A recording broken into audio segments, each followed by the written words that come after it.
all for coming. Thank you all for your encouragement. Thank you all for your diligence to want to restore our republic, at least starting right here in Virginia Beach.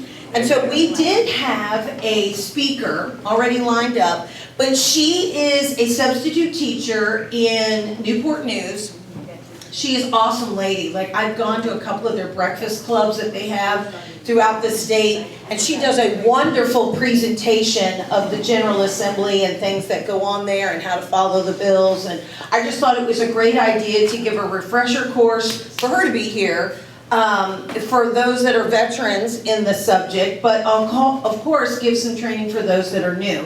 So because she couldn't be here because she's a substitute, she works every day, not even really substituting, and she's doing summer school, she's going to come in September. So I'm your default. Okay, let's not have the booze and the hisses. God help us all. Right? Okay, but Larry, I'm going to meet you later. Where's your wife? Okay, so She'll help you. that's right. So now the presentation, I have multiple PowerPoints that I show to people all over the state. I literally travel everywhere. And when I say I travel everywhere in Virginia, wow. There's some corners of the holes and the pockets and the way over by the up, you haven't even seen and been to. And there are great patriots everywhere, and they want to know how do they start winning? When you see so much turmoil going between any of the political parties. Okay, so we'll keep it very nonpartisan, because that's what we do. And there was someone that was very boisterous to Diana, I think, on Monday night about whether we were nonpartisan or not. And I think it's because they don't like this kind of training. They don't like people knowing how this works. So it's not good for their business. If you know how to run this stuff, know this stuff, and prevent your votes from being taken for granted. Taking your labor, your volunteers, your phone calling, your donations. They don't want all that taken for granted. Or you don't, but they don't want you to know it. So this is where we come in. So I have a 501c4. It's called Virginia Freedom Caucus. And I have stages of education, which Bobby has one that he helped me create. We're not doing that one tonight. And this is a basic first step. So a lot of people that are just new into this, I'm going to show you this, but this is our little logo, Virginia Freedom Caucus, and we get started.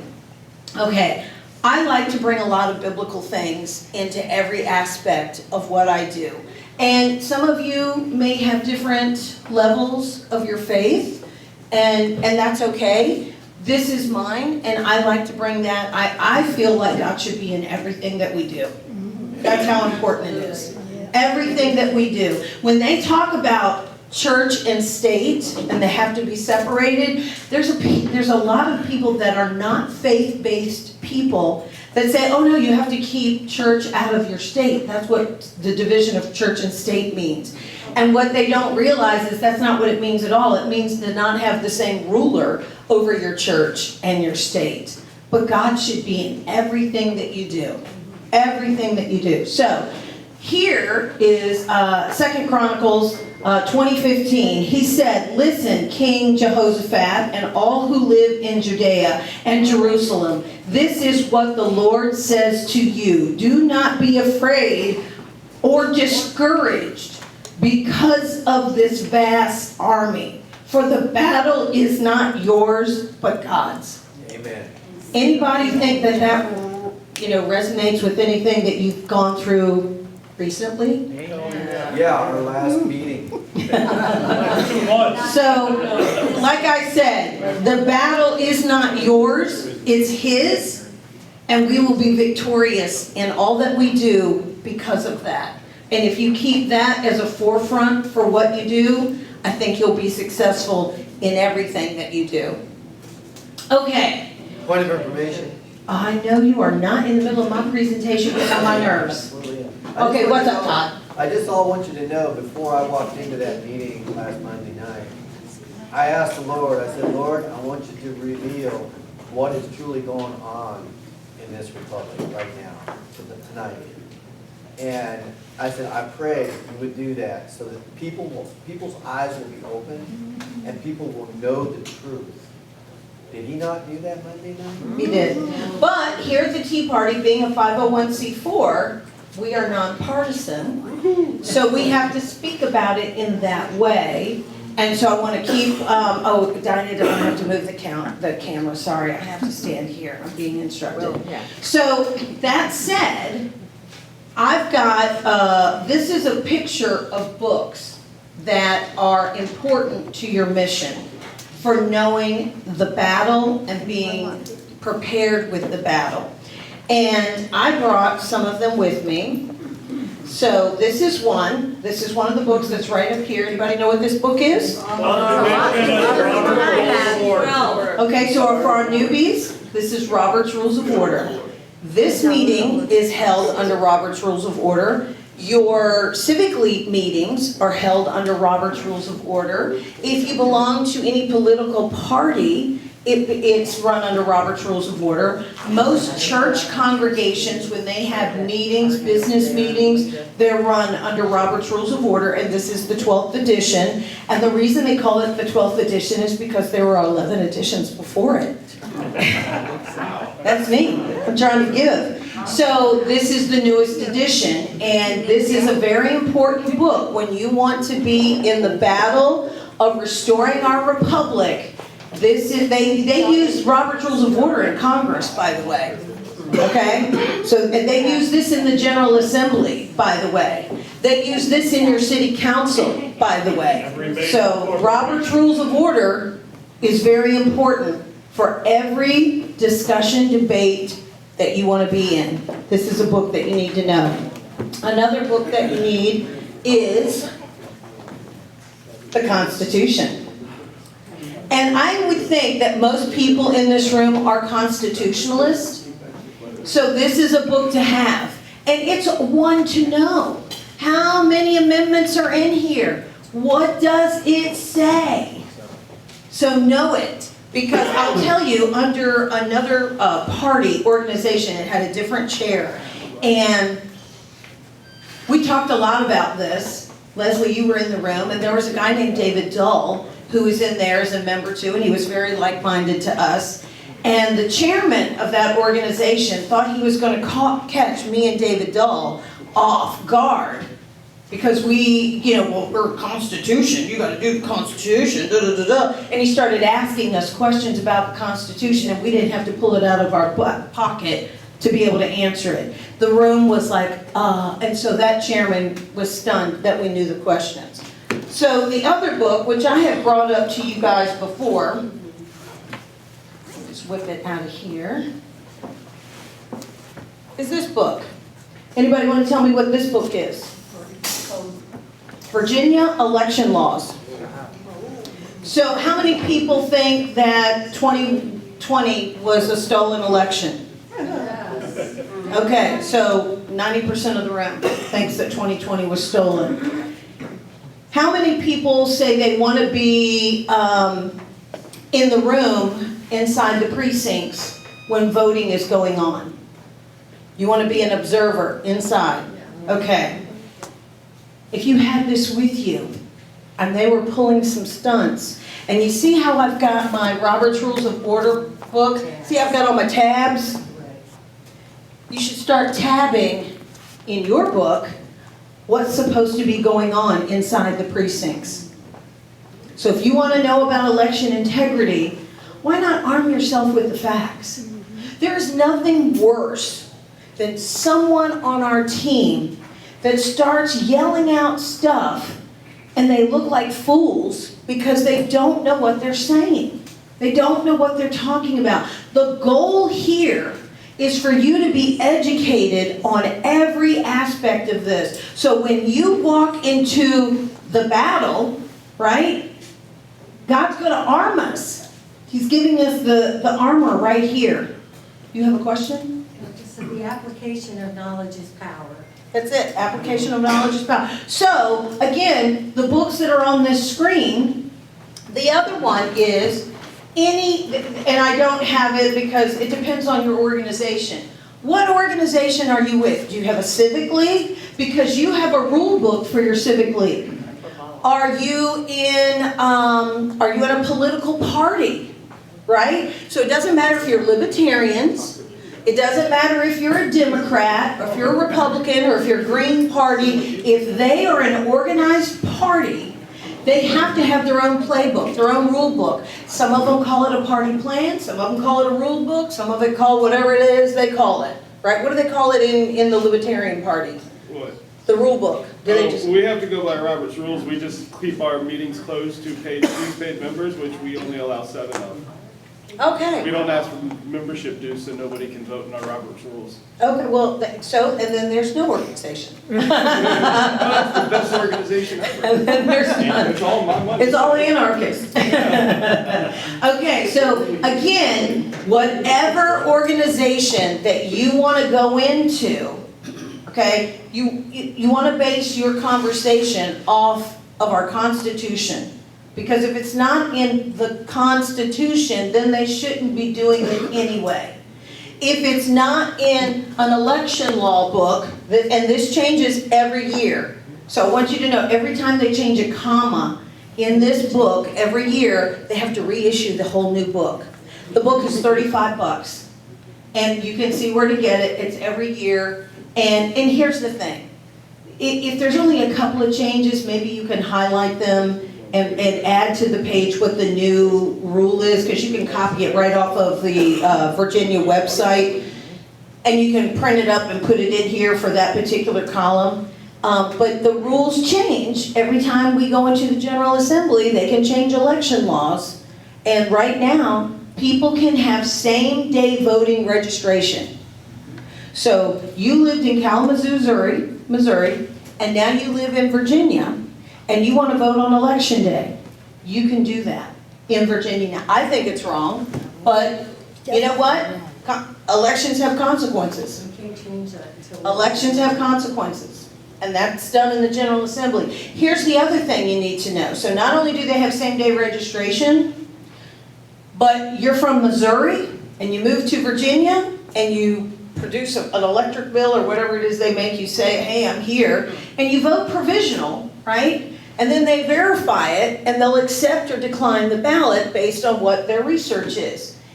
If you're moving from one locality in Virginia to another locality in Virginia, they'll check it to make sure you didn't vote twice. But if you're coming from Missouri, and you're all of a sudden in Virginia, and you voted in Missouri, and you vote now in Virginia, they're not checking it. What a valuable book. Now you have the ammunition in the conversation. So start asking yourself, what questions do I have about election law that I want to know? And make a note and then find them. Because you can Google it, like, what's the Virginia code for election day registration? And it's going to pull it up, but you're going to be able to find it in here. And if anybody was there at another meeting Monday night, I brought that organization's party plan. And that's how we were able to make valid points, because you had the rule book. It's important. That's why I say that. Now, the last book that I'm going to tell you, and I find it to be the most important, and you really can't tell what it is from this. This was my mother's Bible when she got married to my stepdad. And when she passed away, I'm going to start crying. I got it. So I keep it in a Ziploc bag because I don't want anything to happen to it. But the Bible is on our screen, and that to me is the most important. I don't know where you are with your faith, but that's the most important book to me. Did you have a question? So is that why you used it first when you had Second Chronicles? Mm-hmm. Right, okay. So so now we're gonna move our little, oh look, it works. This works. I don't have a cord, but anyway, the question on the screen is, which of these books never changes? So we talked about the Bible, election law, Robert's Rules of Order, the Constitution, your organizations. Such a trick question. Such a trick question. right? That's why I put the most faith in it. Right. Because man can change all of these, Right. but nobody can change this. Right. Okay. Now, which out of all the books, and includes your organization book, which of these books is the trickiest and why? So we've got the Bible, Robert's Rules, election law, the Constitution, whatever your organization's rule book is. Yes. The party rule book would be the trickiest. You little smarty. I wish I had candies. I'd pass them out. Yeah. Well, the party's good because, and I agree with Leslie, because they can twist it whichever way they want. That's right. Right. And bingo, bingo, bingo. Okay? So think about that in whatever organization you're a part of.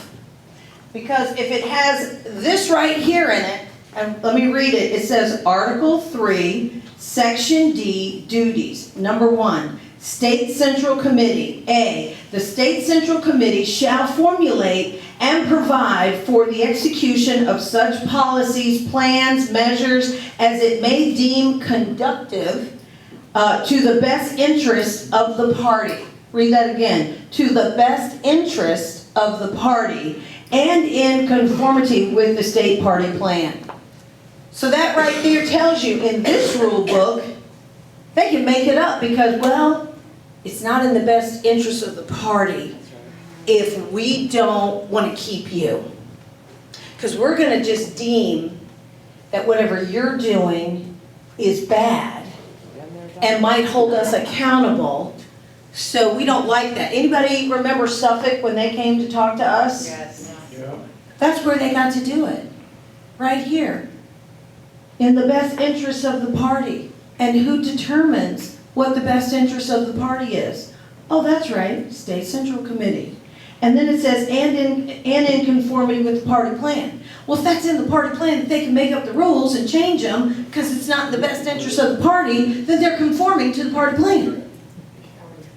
And you look for that in your organization's bylaws, anything of the line, look for it, because that's in there. And that's how they can twist and turn things around. So, that clause right there, the only way you get to use Robert's Rules of Order in any of your organizations is when their organization doesn't address an issue. So if you're a civic league, I know Buddy is a chairman of a civic league, whatever the issue is that comes up with the members of that civic league, if you have a clause like that in there, oh well, for the civic league members, because we get to, as your body, your governing body, we get to make this rule change. And this doesn't matter. So again, Robert's Rules of Order applies to basic operation of a meeting, but it also doesn't interfere with what the party or organization has already got in place. So if they address the issue in their organization documents of any, like right here is this Tea Party. We run everything by Robert's Rules, but Robert's Rules does not trump our bylaws. So you can't say, well, Robert's Rules says this, but our bylaws say that. If our bylaws addresses the issue, then that's what you go by. And then, on any issue that the bylaws don't address, then you look it up to Robert's Rules to see what it says. Does that make sense? Yeah. Okay, so that's how that works. Let's move right along. It says, laws are only as good as the people that will enforce them. So you think of our Constitution, we know what this means, but the people in Congress know what this means. And none of it matters if you've elected people that are lawless. So it doesn't matter what your civic league is, it doesn't matter what your political party is, if you stay silent and allow anybody to run the organization without proper vetting, that they're going to represent your principles and your values. Oh, they represent somebody's. They absolutely represent somebody's principles and values, but it doesn't mean it's yours. So laws are only as good as the people that represent them and will enforce them. Let me tell you about another one. If you're going to a church that skirts away from the true meaning of the Bible, you need to find another church. If you go to a church and they don't talk about your responsibility in the voting box, you voting your biblical principles and values, you need to find another church. Because God should be in everything. He should be in everything. So you need to take that with you when you go to vote. And if the people that want to run for office are shucking and jiving you, my mother used to love saying that, and they're pulling the wool over your eyes. See, everybody talks really nice, Everybody goes to church every 4 years when they're up for election. Gotta shake hands and kiss babies. Where are they at on a regular basis?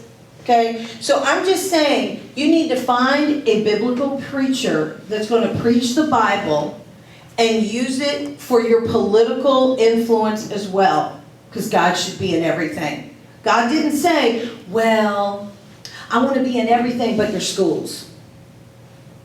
God didn't say, I want to be in everything but your Congress. He wants to be in everything. Okay. Now, Ephesians 6, 11 through 12. 11. Put on the full armor of God so that you will be able to stand firm against the schemes of the devil. For our struggles is not against flesh and blood, but against the rulers, against the power, against the world forces of this darkness, against the spiritual forces of wickedness in the heavenly places. Anybody have a flashback this week? Oh. Anybody have a flashback the week before? And that's what I want to talk about. So this to me, some people in here can go, oh gosh, I feel like I'm at church. Well, I'm not a pastor, but I know what that means. Okay, I've not gone to biblical college, but I know what that means. And you can be victorious. And I don't feel like events earlier this week, I don't feel defeated. I feel victorious. I feel that the demons and the principalities are all around us. They may be in this room right now. Boy, they don't like me. They didn't like me then. I guarantee you they don't like me now. And you know what? I'm going to sleep really good at night. And I hope every one of you do too. Because of that right there. Okay. My favorite scripture is Ezekiel 33, 2 through 4. And we're going to wrap it up. We're going to go to questions. But Ezekiel 33, 2 through 4. This is my absolute favorite because there's no kingmakers here. There's gatekeepers. Son of man, speak to the children of thy people and say unto them, when I bring the sword upon the land, if the people of the land take a man of their coast and set him for their watchman, if when he seeth the sword come upon the land, he blows the trumpet and warns the people, then whosoever heareth the sound of the trumpet and taketh not warning, if the sword come and take him away, his blood shall be upon his own head. What do you think that means? That means we're up here blowing a trumpet. I'm warning you. Something's coming. I'm trying to arm every one of you to be watchmen. If you don't take the trumpet and warn your neighbors, we had Suffolk come. We sent the warning. We told you this is how these people operate. We talked about the election laws. We talked about Robert's rules. We did training classes.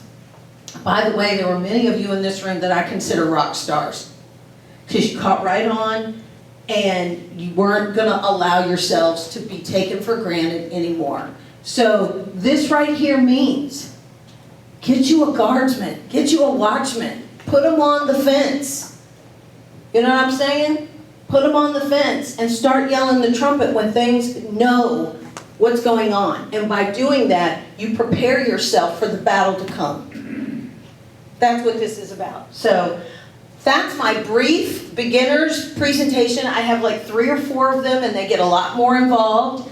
But basically, we want to talk about election laws. I'd like to hear some of your questions. I'd like to hear some of your concerns. I'd like to know where you feel you're stumped at in any of this and where you feel any of this is a place for you. Yes, sir. If you are saying that the people that you voted in are the ones that make the rules and the laws, what if they lied about their position? Exactly. Primary. Exactly. Well, not only should they be primaried, but let's say they represent your civic league. Let's say they represent your political party, not just your elected officials. Because think about it. If it wasn't so important and they didn't have something to hide, why are they fighting so hard to keep it? Why not just go, you know, we'll run somebody in 2 years. If there wasn't something to hide and there wasn't something to gain, why would they do it? Why do they fight so hard? Why do they take so much time to spread rumors and gossip and lie and give you, they were mean to volunteers.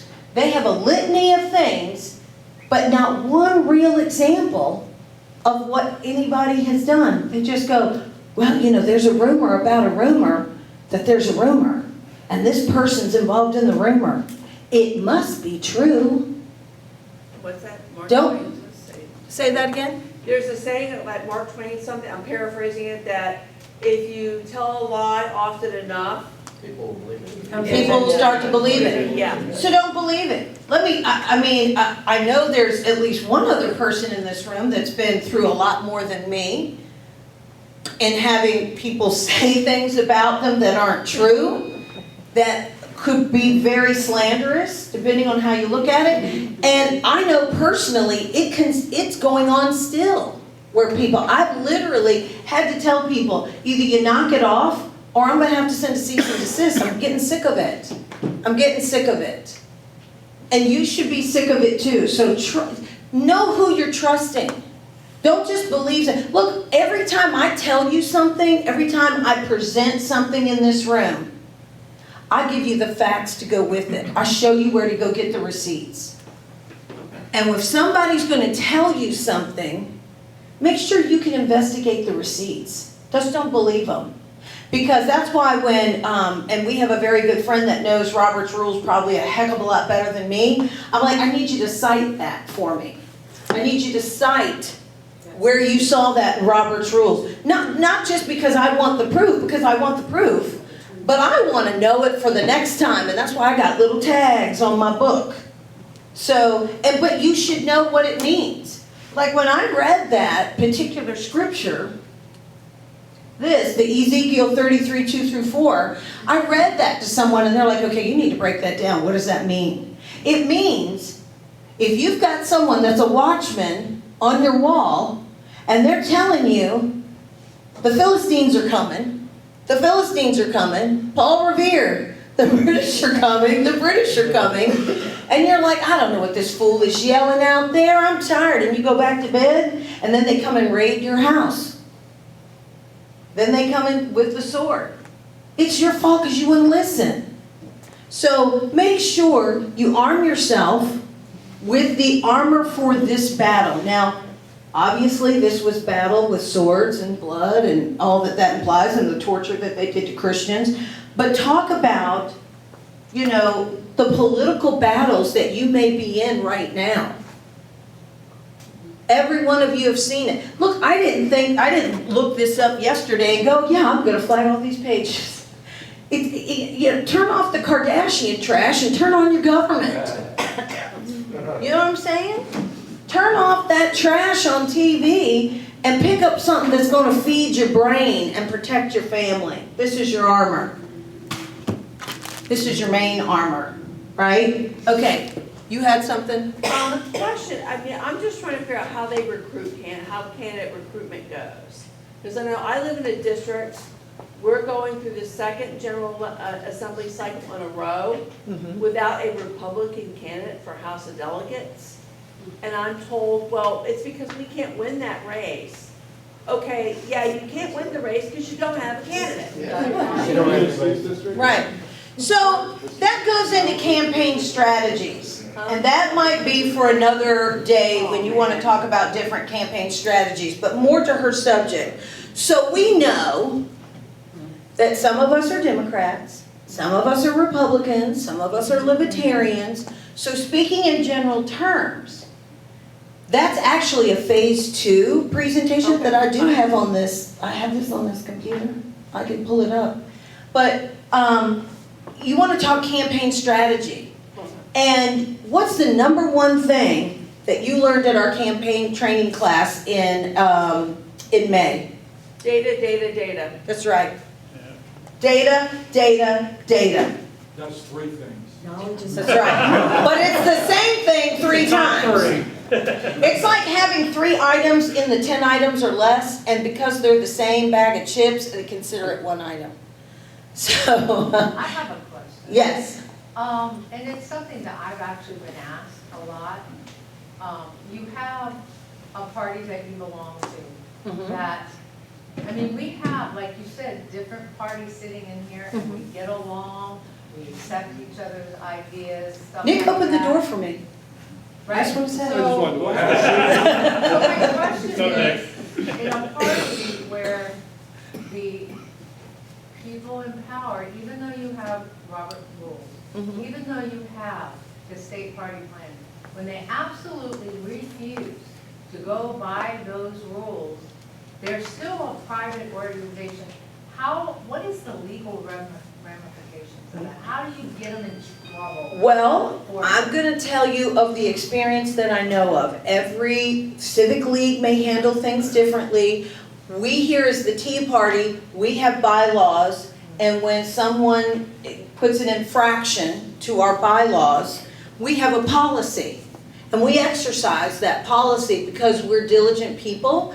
I believe everyone has a good heart and has good intentions. But when someone becomes a person that you didn't think they would ever be, and they do things that are against the bylaws, then you act accordingly. That's what responsible people do in a fair and balanced way. Okay. When they're not fair and balanced, it's right here. Laws are only as good as the people that will enforce them. She's absolutely right. So when you have an organization that's full of duds that have no intention of following any rules, and they will blatantly disregard them, there is a policy and a procedure in every organization on how to do discipline. Our Tea Party does, your civic leagues do, apparently the Libertarians don't. And they're all going rogue over there. I don't need them. That's right. Right, everybody do you and we do me. Yes. I think though, what she was asking was a I don't little bit think that beyond sounded that. right. What about when you can't get those higher suppliers? Right, and I'm leading to Okay. that. I'm leading to that. So, one, you have to follow the procedure of discipline. So, sometimes you have to file an appeal. Like if you disagree with the chair's ruling, in Robert's rules says, I appeal the chair's ruling. And it's a numbers game. Okay? So, while you're all working people, and you're conservatives, and you pay your bills, and you beat your kids, and you get them in school, and, you know, all of that stuff. I got beat as a kid. You do all of that, and the one thing that you're like, I just don't have time to go to these meetings. I don't have time to keep up with these fools because I'm trying to beat my kids and buy groceries and make sure they're not getting chemicals in their cereal.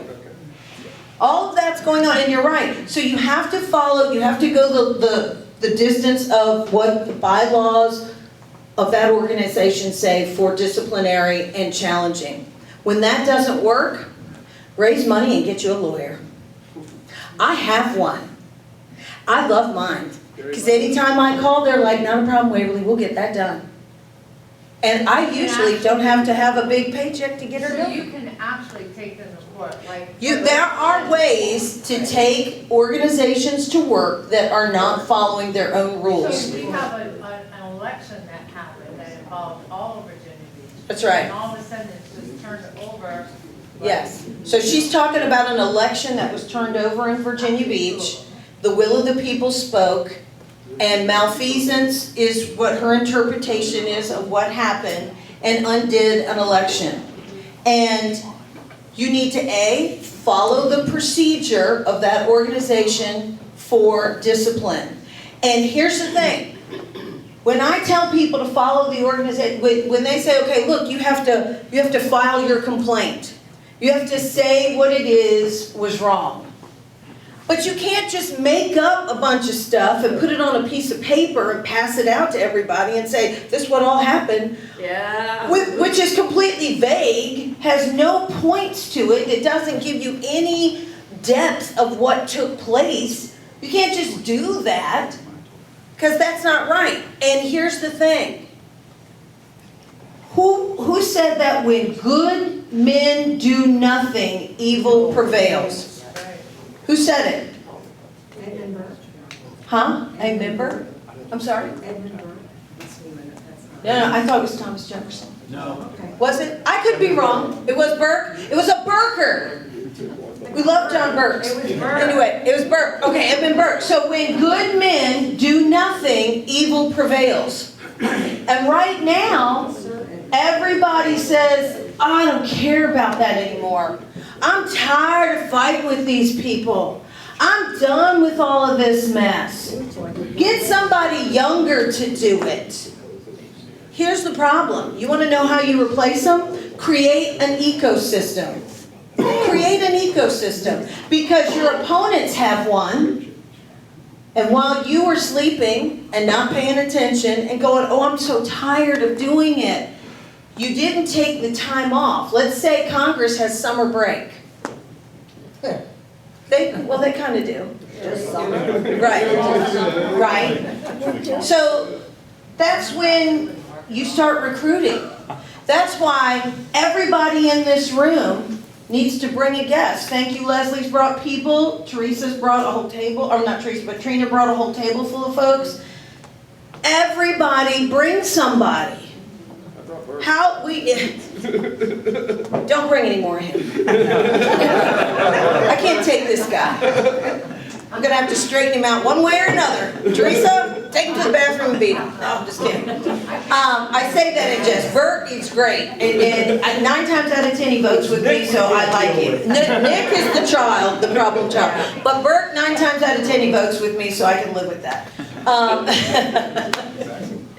It's okay. I'll give you permission to not vote with me. Oh, thank you. Because, that's what other organizations do. You have to have permission whether or not you can vote or not vote with Oh, them. yeah. Yeah. Oh, it's true. That's why half of our leaders go home. So I just want to say that every one of you know somebody. Every one of you talk to somebody about politics outside this room. Every one of you do. I mean, even before you walked in this room, you had a conversation with somebody about what's Trump done now. And whether they liked it or not, let me tell you. So I leave a meeting, and it was right off of Independence, and I can't remember where I was, but it doesn't matter. I was at a meeting. And I leave that meeting, and I popped into the 7-Eleven. Because, I want me some Reese's Pieces. And 7-Eleven's got them. So I get them, and I'm standing at the counter waiting to pay for them, and the dude at the counter is playing with his phone. And he's watching these TikTok videos, and he starts going off. Man, this is a grandmother, and they're harassing a grandmother. And I'm like, dude, I just want to pay for my Reese's Pieces. And he says, no, it's a grandmother. They're kicking her out the country. And I went, what? And he says, look, and he pulls his phone, he puts it on the counter right there in the 7-Eleven. I'm telling you, this happened. And he says, this is a grandmother, and they're harassing her and kicking her out the country. I said, wait a minute.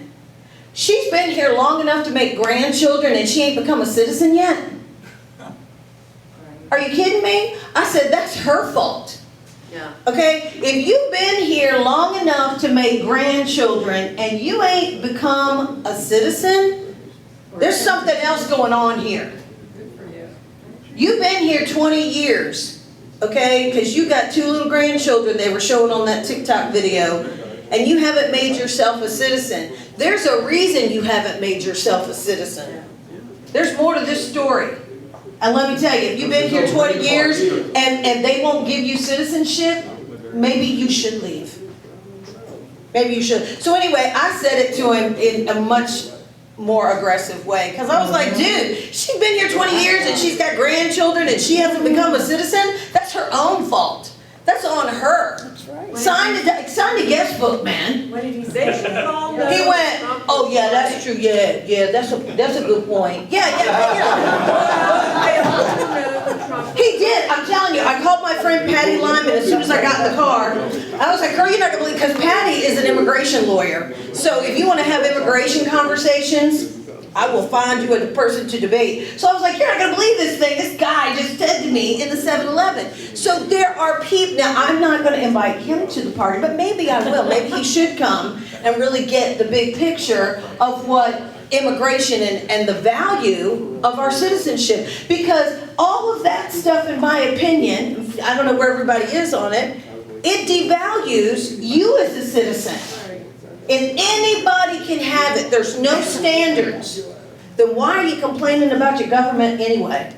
If there's no standards for being an American, there's no standards for being a Frenchman, right? Or an Italian, you're from those countries, there's no standards, then you devalue it. The same way you devalue your votes when you give it to somebody that doesn't represent your principles and values and lies to you and you find out about it. So how do we stop Democrats from voting? I just told you. Watch your back. I told you. Right. Bert, Hanging out. don't make me. So, what's some other, I gave you a long answer to that, but the bottom line is, when these people aren't following the rules, it's time to go bring a posse. Let me tell you a great story. Okay, tell me, I'm going to tell you a great story. You finish your story. Okay, so I'm going to tell you this great story. So back in the day, 100 years ago, not really, maybe 10, and I was a Tea Party chair at the time, it was the Hampton Roads Tea Party or whatever, and that lady right there was in the room with me. That is Alito. We had a congressman, Scott Ridgell. Kenny Golden ran against him. And we could have had Kenny Golden, but we got Scott Ridgell. And Scott Ridgell wasn't following what we said. And we filed a redress of grievances with him because we say this is what we want you to do. You know, whatever we said is what it was back then. And so he agreed to meet with us. It was 10 o'clock on a Saturday morning in his office in Virginia Beach. My mother even showed up, and everybody had their cameras out, and the congressman was in there. And everybody's asking questions, and he had no problem with the video recording in his office. You know, bring it on. He was very, very lively about it. And the last question, because I was the chair at the time, and I said, okay, he goes, well, I will take the gentle lady from Virginia, please ask your question. And I said, well, you know, Congressman, as the chair, I'd rather let everyone else ask their questions, and then I'd like to be the last question, if I can do that. And he said, yes. So everybody got to ask their question, and then they came around to us, and I said, Congressman Ridgell, I want to know if you're going to vote for John Boehner to be the Speaker of the House. Because we didn't want that. And I said, now I want you to know that that vote doesn't belong to you. It belongs to us. That's our vote. That's our seat. And you should be voting the way we want. Well, I'm going to tell you, we had the 11 best minutes of social media. And thank goodness, I think Scott's forgiven me. Because we really took that poor man to task. But that said, it was 11 minutes of square dancing any politician could do, and we published it on social media. And The morning of the vote, I get a call from Jason Miaras, who used to work for me, and he goes, now Waverly, we just need to know if you're gonna, you gotta back off of this, because we gotta get John Boehner, and he wants to vote for him, and blah, blah, and it was this whole thing, and he was like, the consequences of whatever, and I was like, absolutely not. I said, I'm gonna tell you right now, you had 50 people in your office on a Saturday morning at 10 o'clock, guess how many I'm coming next? That is our vote. And I'm gonna tell you, by that afternoon, Scott Ridgell did not vote for John Boehner to be the Speaker of the House.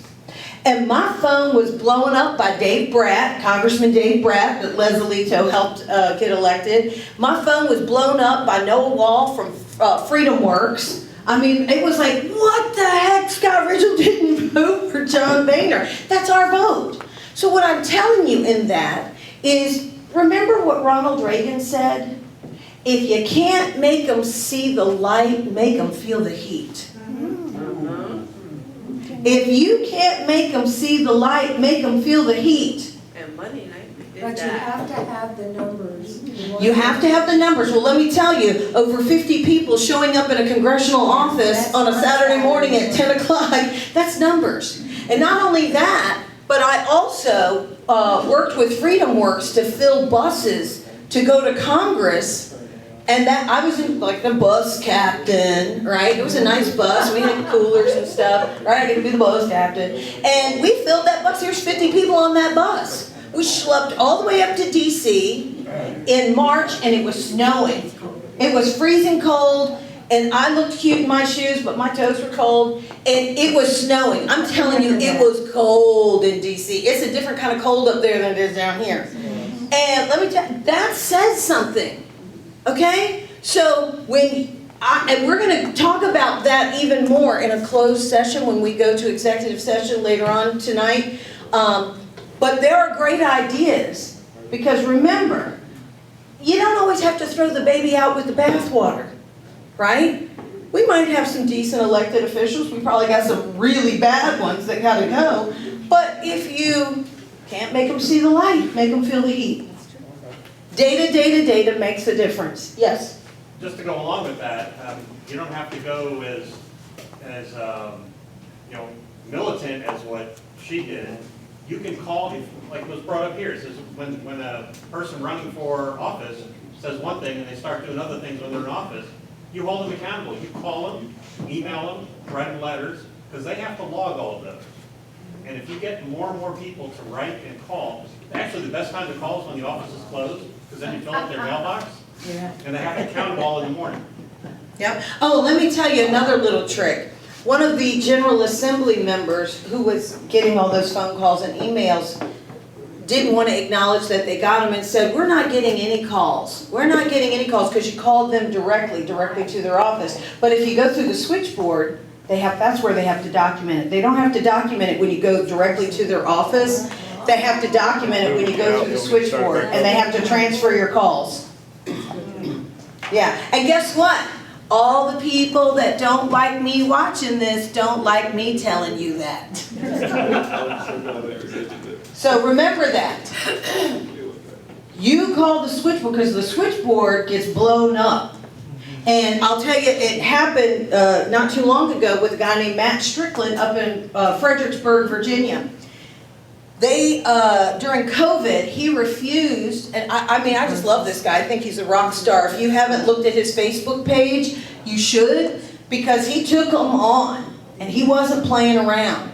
And the ABC came in and took all the alcohol out of his business, and they were voting against him, and he's... Why? Because of what? Because of COVID, because he would close his business. He wouldn't close his business during COVID. He said, that's unconstitutional and you can't make me. And it came out that it was unconstitutional and you can't make me. And the ABC store still wanted to charge him $25,000 for not closing his stores. And they came in with state police. I saw the video. It's on his Facebook page. And they came in and confiscated it. He blew up. This was a sensation. Let me tell you, all of us, people like you and me, saw how awful that was. So unruly that was. Saw the tyranny of your government working against you. And these small businesses don't have an unlimited checkbook like our tax dollars. And they have to hire lawyers and pay for them. Okay? So that he didn't have that. But let me tell you what we did when we saw about it and he told us, that place became so inundated with people like us of the injustice that he actually ran out of food and had to close the store so he could restock. That's a true story. He said, we're going to be closed for the next 3 days because we've run out of food. And what's selling any alcohol? But just selling his food. We wanted to go in there and support him. And that's literally what happened. But furthermore, those same people, he would say, you need to call Governor Youngkin. And they blew up the state of Virginia on his behalf. And all of a sudden, Youngkin comes out with, well, we're going to give those people their money back. If you all remember, Youngkin said anybody that got fines and fees because of COVID, we're going to give them their money back. You think he would have done that just because of the goodness of his heart? He's such a good guy. And gosh darn it, he agrees with us. That was wrong. We're going to give them their money back. No. That's right. We Ronald Reagan him. And I say we, I mean the American people of Virginia blew him up. Not only did that man run out of food, but we went after him and said, this is unjust. Give that man his money back. The switchboard in the General Assembly in the governor's office was blowing up. And by the way, that wasn't even my brainchild. That was Matt Strickland. I just went along with the plan. Sometimes I'm a chief, sometimes I'm an Indian. I have no problem being either one. We can do that with AI now. Just blow up the switchboard. That's right. Yes, ma'am. Was he the fellow that ran for office and because of what issues that he did, they put another candidate in? Oh, yeah, to split, yes. They did everything they could to prevent him winning the Senate. Because of what I just told you about, he ran for the General Assembly and it's a senator seat, and they did everything in their power to trip him up. Now, the next conversation I want to have in phase 2 is how to beat the trip up. They did everything they could to trip him up. And they will do it to any candidate that doesn't go along with what they want. Whoever they are, I think you can imagine who they are. I call them the people in the back room. That's right. If they're the majority, then it should be that way, but it's not necessarily so. Right, because if you have to lie and cheat to win, there's a bigger problem. So let me tell you, this is phase 1. Get your homework done. You don't have to, you think I learned this all overnight? You don't see any marks in this book because I can Google that stuff and find it just as quick and then recite it from here. This isn't that easy to do, so I got to have my checkpoints. And every one of you learned this in grade school. I have a bunch to give away. There you go. Take one of his if you don't have one. Make sure it looks like mine though, because he might have a rig. I got the turning point. Turning point gave me 1,000. I'm teasing. Turning Point, I love Turning Point. Who don't love Carly Kirk? But I don't, but I'll tell you who not to believe is Americans for Prosperity. You guys are big suckers if you believe anything out of Americans for Prosperity. What did Trump say about Americans for Prosperity? Americans not for prosperity. He said Americans for no prosperity. And you can believe Trump. So if you believe They'll buy anything. you lunch. Yeah, they'll buy you lunch. Boy, that, like, you know, what's that saying? Teach a man to fish, he eats for a life, feed a man a fish, he eats for a day. Right? So they'll buy you a lunch for a day, just keep you on the hook. They won't pay for your goodie bags. That's right, they won't pay for your, they won't pay for your swag bag. Well, if you're the VFR. That's right. Swag My bag. first- So here we go with that. Foray into politics, I went up to New Hampshire and was saying that you can buy people, you can pay people to make your point across, but it's not like people who are passionate about it. That's right. And so my saying, if you want to share it, is we're not hired, we're inspired. That's right. And guess what? What I want to inspire you with today is you're not alone. You're not alone. That's why you're here, because you're not alone. But every one of you should bring at least 2 people to the next meeting. And you need to learn all these rules so that you know. when And you let's say no. teach them, because you talked, like I said, I had to get into it to do at 7-Eleven. And maybe he should be here, but you have neighbors, you hear people at the checkout line at the grocery store, your dry cleaner, okay, your neighbor. Okay, there's everybody somewhere that agrees with what you're talking about. Get the low-hanging fruit. Hey, do me a favor. This is one thing that I got into it with a friend of mine over in Suffolk. He's like, "You're coming in hot, Waverly. Everybody pick up your phone and go to your contacts." Everybody in here's got a cell phone. And don't tell me you didn't come in here with it, because I'm going to tell you all lying. Pick up your phone, go to your contacts. Tell me how many people are in your contacts. Burke, how many people are in your contacts? You heard me. Follow instructions. I'm You see what I'm talking about with this guy? I'm the secretary. You see what I'm talking about with this guy? Where do you get that number? Look, it doesn't give you your contact list. Yeah, but you want to count them all? Yeah, no, go to your, see at the top left-hand corner where it says list? Click that. What's it? Oh, how many contacts you got there?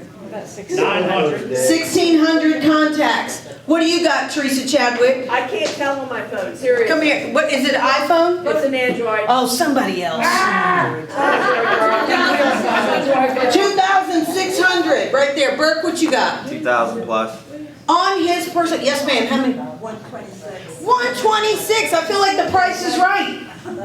Bob Barker. So yes, I Teresa. have about 800, a lot of them on.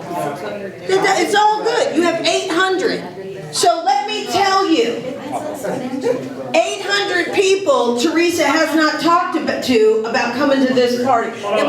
Yes, sir. 2,712. There you go, buddy's gonna get the prize tonight. So, oh, Sharon, what do you got? That ain't me, that's her. Do she really have an Android?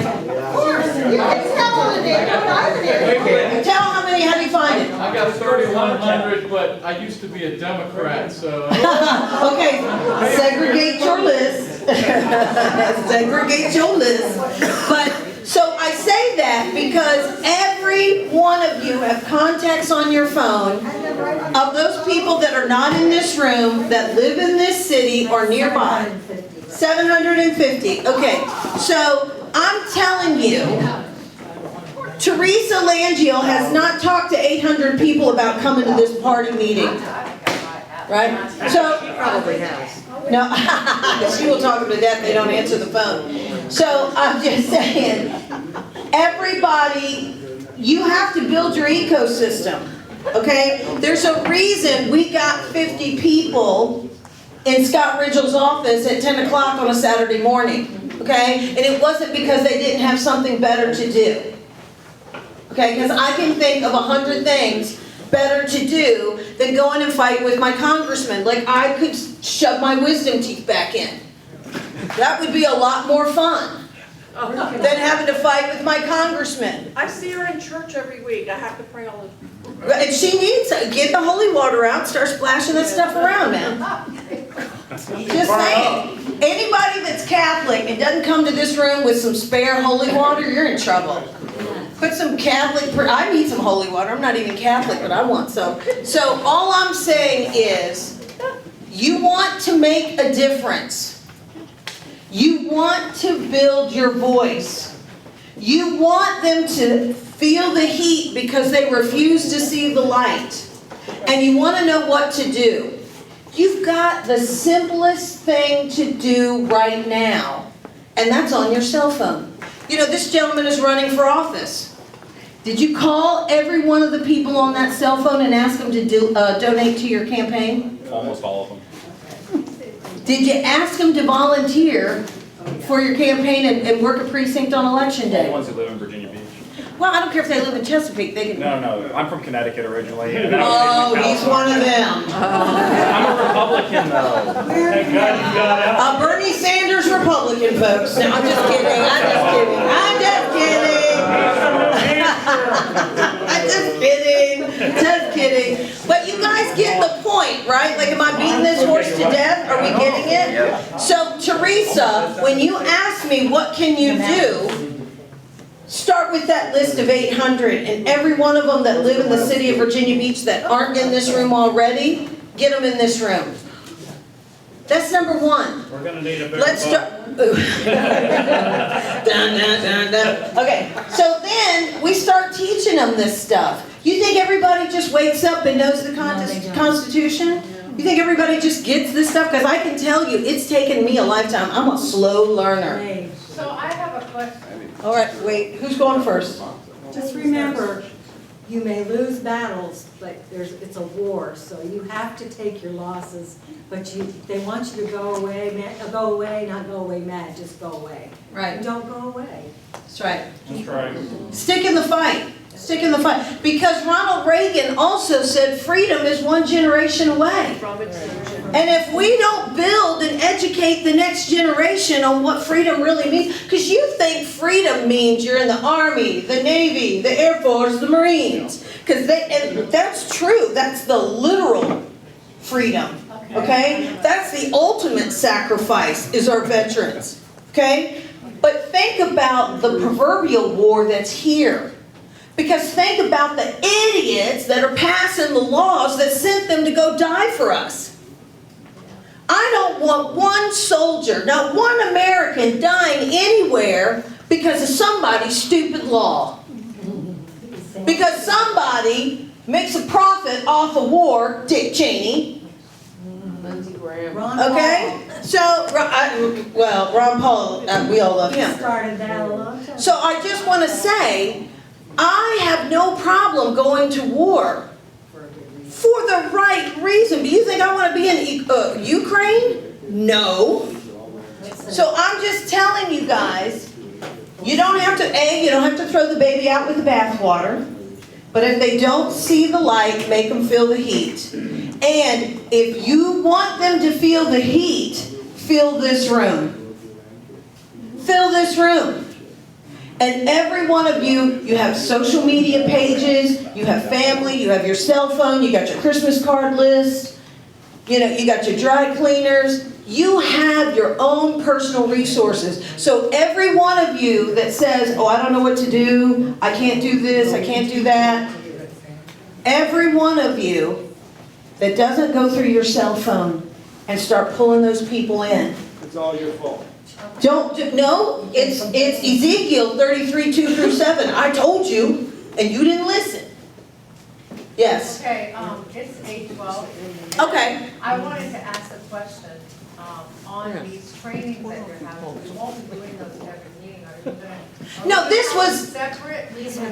Yeah, we'll do look, here's the thing. So, the only reason we did this tonight, I'm not normally the guest speaker. It was never intended for me to be the guest speaker, but we did have our guest speaker.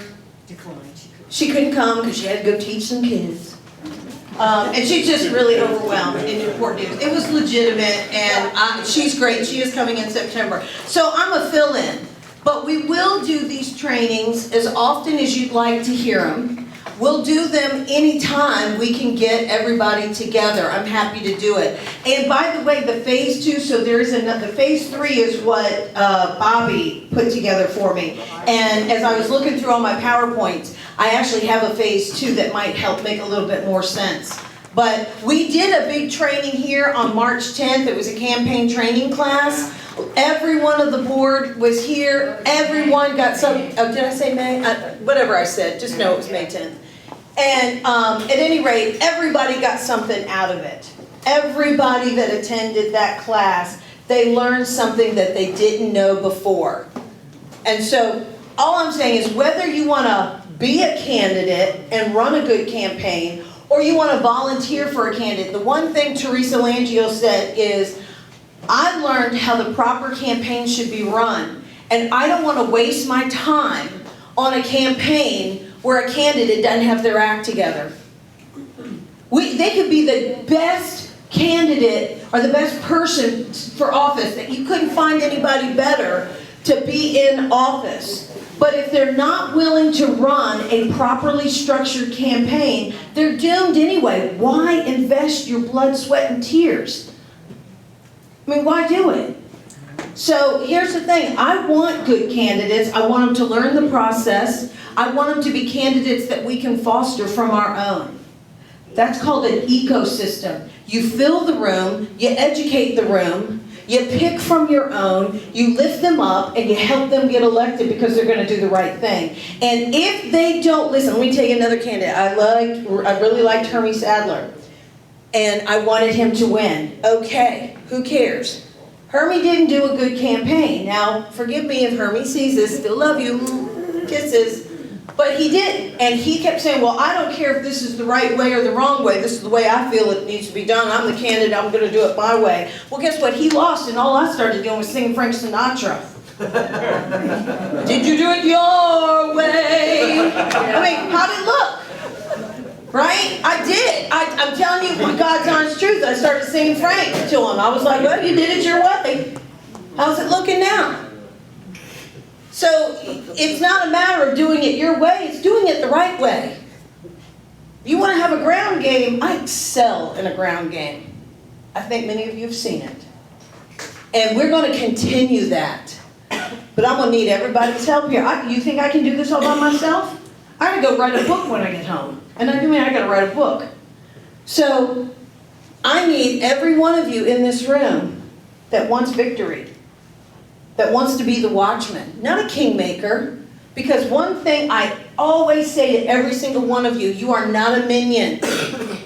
You are not a minion. I want you to know as much as you can know, to know as much as I know. Be a participant. And do it on your own. Take this, pay it forward.